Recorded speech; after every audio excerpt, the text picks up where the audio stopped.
Hi everyone, I'm Carter Brandt, and today I will explain wave-particle duality with psychology. I love cameras, and I have a lens that shows things only in particles, and I created a lens that shows things only in waves. This is the world through the particle lens, and this is the world through the wave lens. Wait a second, the image is the same. Well, no better way to explain this than with an experiment. My title, my problem statement, my hypothesis.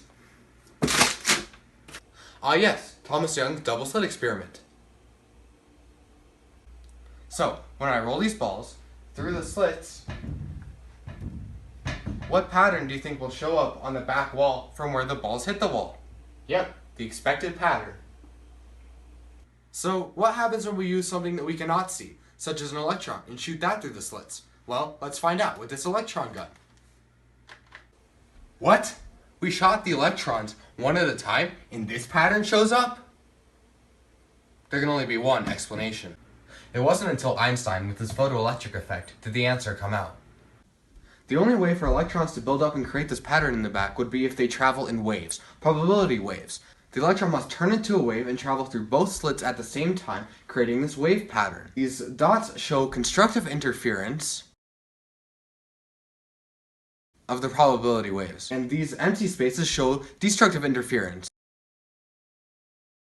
of the probability waves. The electron turns into a wave and creates this wave-particle duality. The electron is in a quantum superposition of waves here. It can be in any one of these spots, but it is not determined until it hits the wall. Remember, constructive interference is where the highest probability of it will be. Destructive is where the lowest probability is. These dots, the interference pattern, show where most electrons build up because of their probability. So that's wave-particle duality. Now what could psychology have to do with this? I did the same experiment with the electrons, but this time with my eyes closed. And the interference pattern goes away, and the normal pattern shows up again. The normal pattern shows up because of the detectors. However, the detectors detected that the electron went through both of them at the same time, which means the electron turns into waves, goes through both of them at the same time when my eyes were closed. Our psychology of perceiving things changes the quantum state of things we can't see? This all makes me wonder. How can we really trust subatomic science now that we know psychology may play a big role? What happens when we show waves in 3D?